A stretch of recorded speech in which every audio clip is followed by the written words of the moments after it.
Rizal's main aim was to reform Philippine society.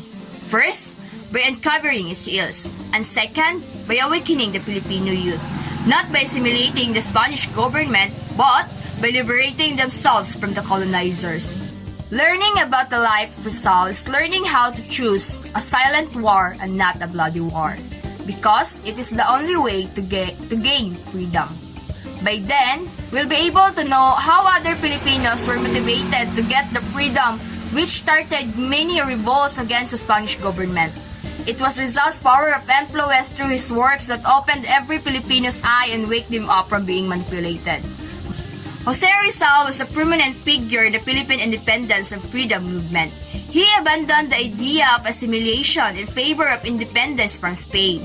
As a reformist, Rizal was not opposed to revolution, but he thought it was premature. He stated that violent revolution is hopeless and miserable, and that he always has been opposed to it, making it clear that it is impossible and critical.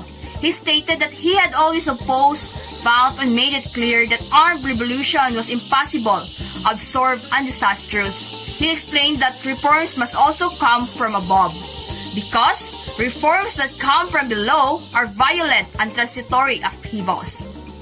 But as time passed, I learned more about his life and other works, which was fascinating. He was a brilliant and noble man who wished only the best for the Filipino people. In contrast, Rizal eventually rejected assimilation in favor of emancipation and independence.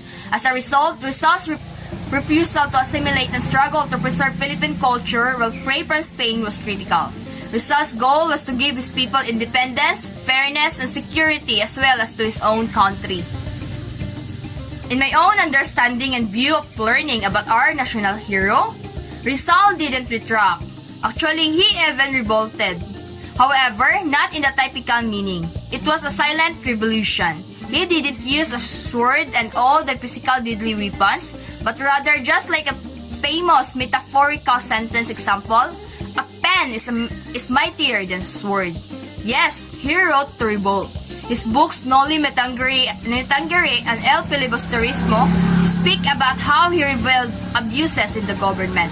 However, there's so much to deal with every detail of his great masterpieces. Jose Rizal was a truly gifted individual. He was a well-known author, doctor, and activist. But it's his character strength that I admire the most, not his many talents. He was imprisoned and exiled for standing up for what he believed in. But he never lost sight of his goals or values, the freedom of which he had attempted to redeem with his blood. He is a living example of how one person can make a difference in the world. For me, Rizal's ideological chip is justifiable. Despite his opposition to the Katipunero's armed struggle, the Filipino fighters had already made him an inspiration and battle cry in their battles against the Spaniards. Undeniably, Jose Rizal is our national hero for his greatness and sacrifices in order for us to achieve liberation and independence.